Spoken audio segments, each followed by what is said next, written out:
കണക്ക് വെച്ചിട്ടാണ് പറയുന്നത്. എന്ത് കണക്കാ മെഡിക്കൽ വിദ്യാഭ്യാസത്തെ പറ്റിയിട്ടുള്ള PGക്ക് വരുന്ന ചെലവിനെ പറ്റി ഈ ഇതിനകത്ത് ഡിസ്കഷനിൽ പാർട്ടേക്ക് ചെയ്യുന്ന ആർക്കെങ്കിലും ഒരു ബേസിക് നോളജ് ഉണ്ടോ?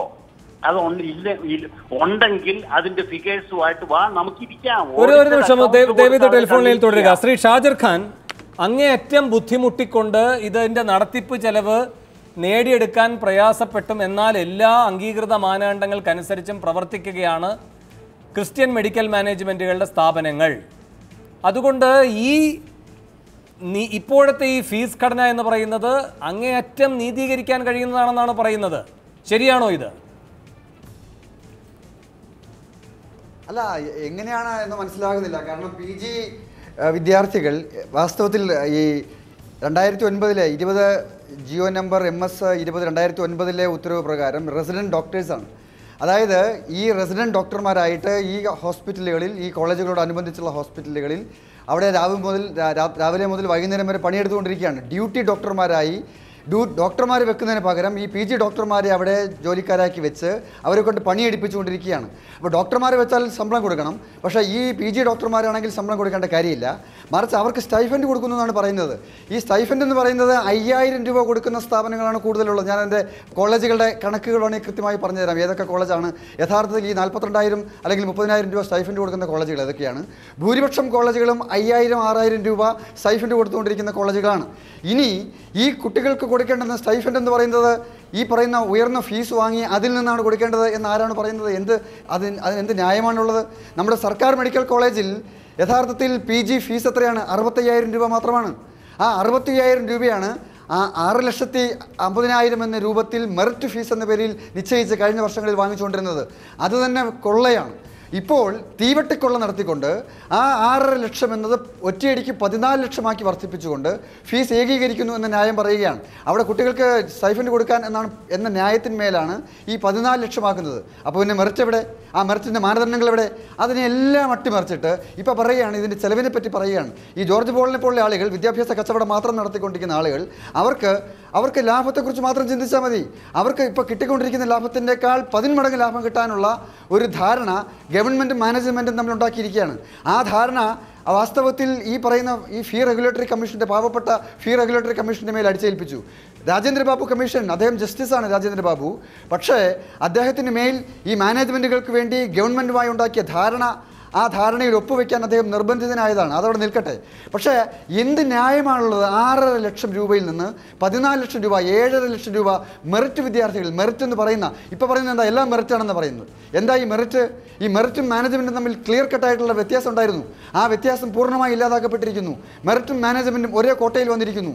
എന്നിട്ട് എല്ലാവരും ഒരേ ഫീസ് കൊടുക്കണമെന്ന് പറയുകയാണ്. വാസ്തവത്തിൽ PG കോഴ്സിനെ കുറിച്ച് നിങ്ങളൊന്ന് അന്വേഷിച്ച് നോക്കൂ. MBBSനെ പോലല്ല. അവിടെ ഈ പറയുന്ന ചെലവിൻ്റെ 4/1, MBBS കോഴ്സിന് ചിലവാകുന്നതിൻ്റെ 4/1 ചിലവ് പോലും അവിടെ വരുന്നില്ല. കാരണം ഈ കുട്ടികൾ, ഈ വിദ്യാർത്ഥികൾ PG ഡോക്ടർമാരായി, റെസിഡൻറ്റ് ഡോക്ടർമാരായി ഡ്യൂട്ടി ചെയ്തുകൊണ്ടിരിക്കുകയാണ്. 60 മണിക്കൂറാണ് വാസ്തവത്തിൽ MCAയുടെ റെഗുലേഷൻ പ്രകാരം പരമാവധി ഒരു PG ഡോക്ടറെ കൊണ്ട് പണിയെടുപ്പിക്കാവുന്നത്. പരമാവധി മെഡിക്കൽ കോളേജിൽ പോലും, ഗവൺമെൻറ് കോളേജിൽ പോലും. പക്ഷേ 90 മണിക്കൂറാണ് ഡ്യൂട്ടി ചെയ്യിപ്പിച്ചുകൊണ്ടിരിക്കുന്നത്. എന്നിട്ട് അങ്ങനെ ഡ്യൂട്ടി ചെയ്യിച്ച് ലാഭം ഉണ്ടാക്കിക്കൊണ്ടിരിക്കുകയാണ്, അഡീഷണൽ ലാഭം ഉണ്ടാക്കിക്കൊണ്ടിരിക്കുകയാണ്. എന്നിട്ട് അങ്ങനെ പണിയെടുക്കുന്ന ഈ PG ഡോക്ടർമാർക്ക് പിന്നെ സ്റ്റൈഫൻഡ് കൊടുക്കാൻ എന്ന പേരിൽ 6.5 ലക്ഷം 14 ലക്ഷമാക്കി കുട്ടികളിൽ നിന്ന് പിടിച്ചെടുക്കാൻ ശ്രമിക്കുകയാണ്. എങ്ങനെയാണ് സാധാരണക്കാരായിട്ടുള്ള വിദ്യാർത്ഥികൾ എങ്ങനെയാണ് ഈ പറയുന്ന PG കോഴ്സുകൾക്ക് വരിക? ശരി, അത് അസാധ്യമായി. അല്ല, അതിനകത്ത് എന്ത് മറുപടി പറയാൻ? It is impossible to convince an ignorant man in argument. അതാണ് എനിക്കുള്ള മറുപടി അദ്ദേഹത്തിനുള്ളത്. അദ്ദേഹം കുറച്ച് നോളജ് അവിടെ നിന്ന് ഇവിടെ നിന്നും സംഘടിപ്പിച്ച് വന്ന് ഈ ചാനലിൽ വന്ന് ഡിസ്കസ് ചെയ്യുകയാണ്. അദ്ദേഹത്തിന് ഒരു മറുപടി ഞാൻ കൊടുക്കാൻ തയ്യാറാകില്ല. കാരണം അദ്ദേഹത്തിന് അറിവ് വളരെ കുറവാണ്. അദ്ദേഹം ഒരു നമുക്ക് വ്യക്തികളെ ഇകഴ്ത്തിക്കൊണ്ട് പ്രതികരിക്കുന്ന രീതി താങ്കൾക്ക് പൊതുവിലില്ലാത്തതാണ് ശ്രീ ജോർജ് പോൾ. പക്ഷേ അസാധാരണമാവണ്ണം താങ്കൾ ഇന്ന് അങ്ങനെയല്ല, അസഹിഷ്ണുത കാണിക്കുന്നു, മോശം വാക്കുകൾ പ്രയോഗിക്കുന്നു. ജോർജ് പോൾ, ഞങ്ങൾക്കൊക്കെ മനസ്സിലായി. ഷാജിർ ഖാൻ പറഞ്ഞ ചില കാര്യങ്ങൾ ഞങ്ങൾക്ക് മനസ്സിലായി. അതുകൊണ്ട് ചോദിക്കുകയാണ്, ഞങ്ങളും അജ്ഞരായിരിക്കാം, ആ ഒരു മാർജിൻ തന്നുകൊണ്ട് ഞാൻ അങ്ങോട്ട് ചോദിക്കുന്നു. അല്ലല്ല, ഒരു നിമിഷം അങ്ങോട്ട് ചോദിക്കുകയാണ്. ഷാജിർ ഖാൻ പറയുകയാണ് 5000 മാത്രം കൊടുക്കുന്ന സ്ഥാപനങ്ങളുടെ ലിസ്റ്റ് ഉണ്ട് എന്ന്, 5000 രൂപ മാത്രം കൊടുക്കുന്നവരുമുണ്ട് എന്ന്. അതെന്നോട് ചോദിക്കണ്ട, ഞാനതിന് ഉത്തരവാദിയല്ല. ഞങ്ങൾ കൊടുക്കുന്നത് ഗവൺമെന്റ് പറയുന്ന സ്റ്റൈഫൻഡ് കൃത്യമായിട്ട് കൊടുക്കുന്നതാണ്. അതുകൊണ്ട് അതിന് ഉത്തരം ഞാൻ പറയാൻ തയ്യാറില്ല. ശരി, എന്നാൽ പോലും സർക്കാർ ഇപ്പോൾ പറഞ്ഞതിന്റെ ഭാഗമായി നിങ്ങൾ കൂടുതൽ ഇപ്പോൾ സ്റ്റൈഫൻഡ് തുക മാറ്റിവെക്കുന്നു. പക്ഷേ അവിടെയാണ് ഷാജിർ ഖാന്റെ രണ്ടാമത്തെ ചോദ്യം വരുന്നത്. അതിന്റെ ഫീസ് കൂട്ടിക്കൊണ്ടാണോ? ഇത് അങ്ങോട്ടും ഇങ്ങോട്ടും ഒരു പാലമിട്ട് നിങ്ങൾക്കിടയിൽ നടക്കുന്ന കളിയാണ്. ഫീസ് കൂട്ടാൻ അനുവദിക്കുന്നു, അങ്ങനെയെങ്കിൽ പിന്നെ ഇവർക്ക് അധ്വാന മൂല്യം എന്ന നിലയിൽ കൊടുക്കുന്ന പൈസ കുറച്ച് കൂട്ടാമെന്ന് സർക്കാരും തീരുമാനിക്കുന്നു. അല്ല വേണു, ആദ്യമായിട്ട് മനസ്സിലാക്കേണ്ടത് എന്താണ് റിയലിസ്റ്റിക് ഫീസ്, അതിനെപ്പറ്റി അറിവുണ്ടോ? അതില്ലാതെ ഫീസ് കൂട്ടി കുറച്ച് ഈ കണക്ക് പറഞ്ഞിട്ട് എന്താ കാര്യം? ഒരു കാര്യം കൂടി ശ്രീ ജോർജ് പോൾ, ഈ റിയലിസ്റ്റിക് ആയ ഫീസ് അല്ല സർക്കാർ ഓരോ ഘട്ടങ്ങളിലായി നിശ്ചയിക്കുന്നത് എന്ന് പറഞ്ഞുകൊണ്ട് സർക്കാരുമായി കരാറിൽ ഏർപ്പെടാതിരുന്ന ഒരു വിഭാഗമാണ് നിങ്ങൾ സ്വന്തം നിലയിലാണ് കാര്യങ്ങൾ ചെയ്തിരുന്നത്. പക്ഷേ ഇപ്പോൾ ഒരു നിമിഷം സാർ, ഇപ്പോൾ നിങ്ങൾ സർക്കാരുമായി ധാരണയിലെത്താൻ തയ്യാറായത് മറ്റു വഴികളില്ലാത്തതുകൊണ്ടല്ലേ? സുപ്രീം കോടതിയുടെ ഉത്തരവിന്റെ അടിസ്ഥാനത്തിൽ മറ്റു പോംവഴികളില്ലാത്തതുകൊണ്ടല്ലേ? അല്ല, ഞങ്ങള് ഗവൺമെന്റ് പോംവഴികൾ ഇല്ല എന്നുള്ളത് ആർഗ്യുമെന്റിന് വേണ്ടി സമ്മതിക്കാം. ഞങ്ങൾ ചെയ്തുകൊണ്ടിരുന്ന അതേ കാര്യം കോടതി ചെയ്യുന്നു, അത്രേ ഉള്ളൂ. ഒരു വ്യത്യാസവും ഇല്ല. ഞങ്ങൾ ചെയ്തതുപോലെ തന്നെ കോടതി പറയുന്നു ഗവൺമെന്റിനോട് ചെയ്യാൻ. അവിടെ മെറിറ്റ് ഡൈല്യൂട്ട് ചെയ്യുന്നു എന്നാ പറയുന്നത്. ഗവൺമെന്റ് മെറിറ്റ് ബേസിൽ അഡ്മിഷൻ ആപ്ലിക്കേഷൻ ഇൻവൈറ്റ് ചെയ്ത് strictly by merit centralised counselling നടക്കുമ്പോൾ എവിടെ മെറിറ്റ് ഡൈല്യൂട്ട് ചെയ്യുന്നത്? എനിക്ക് മനസ്സിലാകുന്നില്ല. എന്ത് മെറിറ്റ് ഡൈല്യൂട്ട് ചെയ്യുന്നു എന്ന അവസ്ഥ ഇപ്പോഴില്ല. പക്ഷേ ഈ സർക്കാർ കോട്ട, മാനേജ്മെന്റ് കോട്ട എല്ലാം മാറിയിട്ട് ഏകീകൃത ഫീസ് എന്നതിലേക്ക് വരികയും അത് അധികരിച്ച തുകയാവുകയും ചെയ്യുമ്പോൾ നിങ്ങളുടെ നഷ്ടം മാത്രമാണ് നികത്തപ്പെടുന്നത്. വിദ്യാർത്ഥികളുടെ ഈ കോഴ്സ് പഠിക്കുവാനുള്ള അവകാശം എന്ന് പറയുന്നത്, അതിലൂന്നിയാണ് ഈ SFI അടക്കമുള്ളവർ സമരമുഖത്തിറങ്ങിയത്. സാമൂഹ്യ നീതി അത് ലംഘിക്കപ്പെടുന്നു. ജയ്ക്ക്,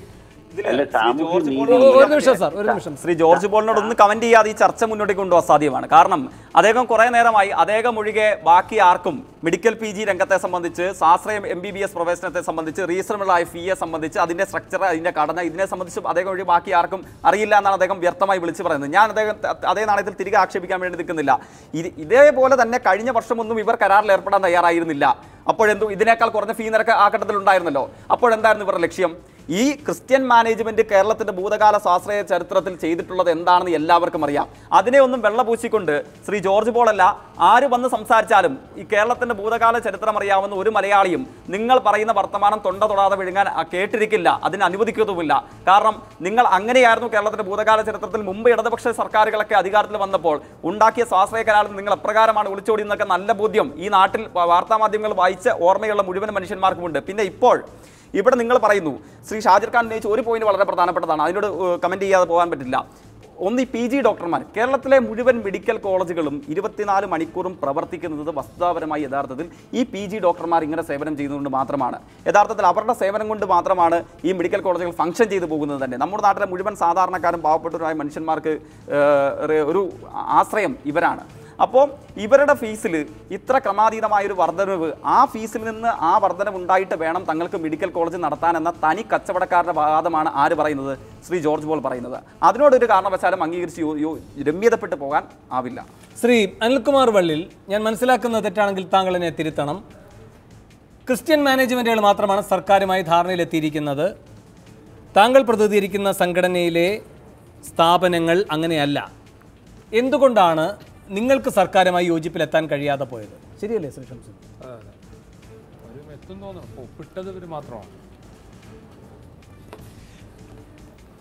ഞങ്ങൾ വളരെ എല്ലാ PG ഉള്ള എല്ലാ കോളേജുകളും വസ്തുനിഷ്ഠമായ കണക്കുകൾ അഡ്മിഷൻ സൂപ്പർവൈസറി കമ്മിറ്റിയുടെ മുമ്പാകെ ഹാജരാക്കിയിട്ടുണ്ട്.